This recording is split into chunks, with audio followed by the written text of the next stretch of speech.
welcome back. We've got a new item to take a look at today, sent to us by Yeslak, and for those of us who may have seen some of the articles we've done in the past with them, you might be able to guess what the item's made out of, and you would be right. It is one of their new carbon fiber items. So what is this exactly? It's like, seems like a strange rectangular shape. Ah, I know where this goes.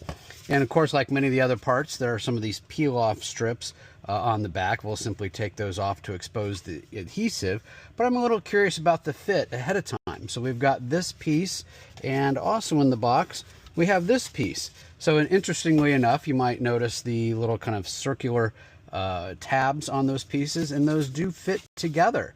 So when this piece is assembled, it will come together like this. Now, where the piece actually ends up assembled is here on the screen. And just as kind of a brief test fitting, I'm just going to put this down behind the screen here, and we can see, wow, that's snug. I don't even know if I'll necessarily need the adhesive, but I'll use it. And this piece will fit down over the screen like so, kind of snaps into place. If we look on the back side, you can see while I have the adjustable screen that allows me to swivel and tilt, etc., this piece is designed for that mounting bracket. So that's nice that their piece is designed for that as well. Will accommodate that. And then simply the second bottom piece you would take and bring up from the bottom, snap that into place, and then push these little tabs together on the back side like so, and you are done. So I'll take this back off and I'll peel the adhesive strips and put that on in a more permanent fashion. But I want to show you how simple and easy that is to go together.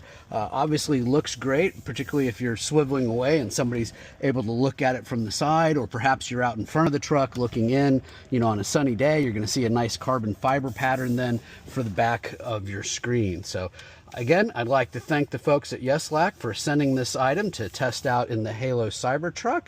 I'm Tesla Ken. Stay tuned.